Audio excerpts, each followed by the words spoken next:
Let me tell you something surprising. A being that exists alone cannot actually exist. This statement may seem a bit strange, but think about it. Why does the idea of the Trinity exist in almost all cultures? The Trinity in Christianity, the Trimurti in Hinduism, the divine trinities of ancient Egypt. Is it a coincidence that so many different societies gravitate towards the same concept? Today, I will first explain a thought model I call UniverseMan. Then, we will review the history of the Trinity together. And finally, we will see how these two strands converge in surprising ways. Part 1. UniverseMan Thought Experiment. The UniverseMan model is as follows. Imagine the universe as a single human being. A human being of universe dimensions, a universe of human dimensions. Alive, living, but completely alone. This idea may seem strange and unconventional, but it actually has its traces in the history of philosophy. Spinoza's pantheistic concept of God, Hinduism's concept of Brahman, the Stoics' understanding of the living universe. All converge on this point, but none are formulated so clearly and explicitly. But three fundamental obstacles stand in the way of a solitary UniverseMan. 1.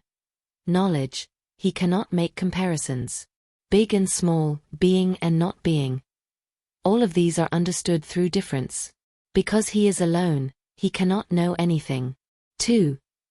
Consciousness. Consciousness arises from contact with the other. A baby learns the distinction between I and not I in its interaction with its mother. The UniverseMan has no such other. 3. Time. Time is grasped through measuring change. Before and after emerge only when different states are compared. The UniverseMan has no external reference to do this. However, since the concept of the body is involved here, confusion may arise. For example, a person's pulse beats, and this determines a period, that is time. So, to avoid this confusion, let's modify our experiment slightly and remove the human body from our focus. What remains? Indeed, suspending the concept of body transforms this thought experiment into a pure inquiry and removes obstacles before us. This radical abstraction forces us to ask much more fundamental questions about the essence of the UniverseMan. If the UniverseMan does not have a body as we know it, then we must conceive of it as pure being, absolute essence, or absolute self. In this case, all physical processes and the confusion they create disappear, leaving the following question. What kind of experience is a pure consciousness/being that is nothing but itself? Here is the situation that emerges in this pure state. 1. The limitless between everything and nothing. Is everything, because it is the only thing that exists. All reality consists of it. It is nothing, nothing because there is nothing that would define it as something, nothing that would show what it is not. The concept of thing is meaningful only in conjunction with other things. This is a state of undefined, limitless, absolute wholeness. We could call it being, but even this word falls short of describing its state, for it gains meaning in contrast to the concept of non-being. Yet for it, there is no such concept as non-being. 2. Consciousness or unconsciousness. This is the most complex question. Both opposing answers have arguments. As pure consciousness, in some mystical and idealist philosophies, Brahman in Hinduism, some Neoplatonic views, absolute reality is defined as pure consciousness. This is a state of consciousness that has no object, that is aware only of itself. It has no content beyond I am I. The UniverseMan might fit this description, but consciousness cannot arise without comparisons. As pure unconsciousness, another perspective is that consciousness requires an object, an other. If there is nothing to perceive, reflect upon, or be aware of, no such phenomenon as consciousness can emerge. In this case, the UniverseMan state would be pure, absolute unconsciousness, or an existence that does not know how to exist. Just like a deep, dreamless sleep. There is a being there, but that being has no experience of itself. 3. The complete disappearance of time and space. Without the body and physical processes, the concepts of time and space lose all meaning. Space, Space is the relative positioning of things. If there is only one thing, the question of where it is meaningless. Because there is no elsewhere. It is a state of placelessness. Time is the measure of change. If a pure essence is an absolute entity, unchanging and untransforming, then there is no such thing as time for it. It is a state of timelessness.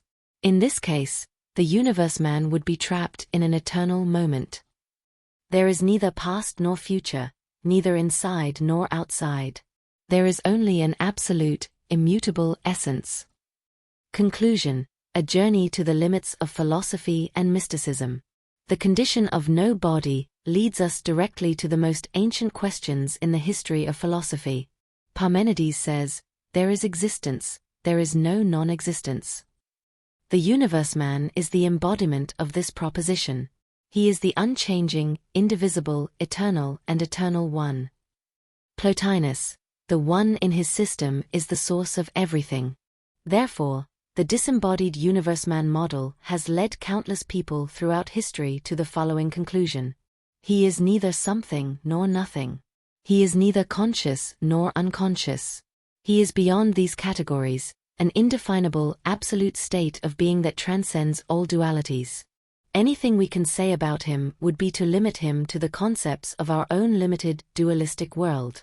Perhaps the only way to speak about his condition is through silence. Because there are glaring contradictions. Yet, the only logical conclusion that can be drawn from this is, there can be no such thing as UniverseMan alone. In other words, when we remove the human from UniverseMan, what remains is not a pure conscious experience, but only a tangle of insoluble contradictions.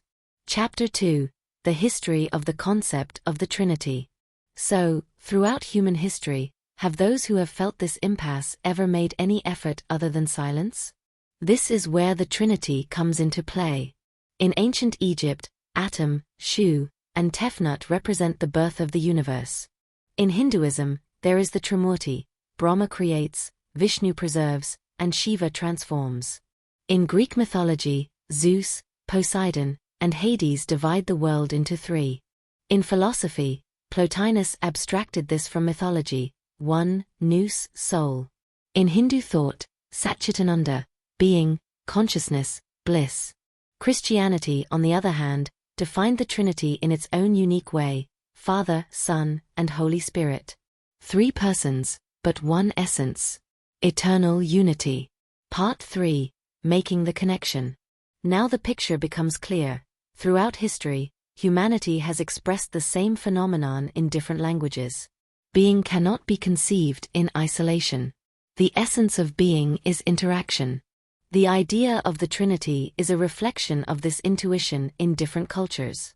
People first felt it, then interpreted it through the language of their beliefs. In other words, they initially accepted the Trinity and developed their explanations based on this assumption. With us, the situation is the exact opposite. We started with the UniverseMan, but ultimately found ourselves in a sea of impossibilities. Where countless people throughout history have been driven to the point of the only thing left to say is silence, there is actually something that can be said honestly. The UniverseMan cannot exist alone. That's all well and good, but birds, trees, people, flowers, the sky, the earth, space, other planets, they all exist. So how could they exist? Since the UniverseMan cannot exist alone, the solution lies in correctly formulating what people have felt since the earliest times. What I'm about to say may seem a bit confusing. If your high school logic class grades are anything like mine, pause here and proceed. Consider the UniverseMan as a trinity, but abstracted from all the loaded meanings, A, B, and C. So that A dreams that B dreams that C. B imagines C imagining A. C imagines A imagining B. There is no longer loneliness. Comparison is possible. Consciousness is born. A closed yet dynamic system emerges. And there is equality. None is superior to the other, each presupposes the other. This answers Plotinus's question, how can one know oneself? It explains the self-foundation of absolute being. This is why humanity has gravitated toward the Trinity. For the essence of being is not singularity, but interactive unity. Absolute being is inherently Trinitarian. To be alone is equivalent to not being at all. And perhaps the most fundamental law of existence is this: to exist is to be in interaction.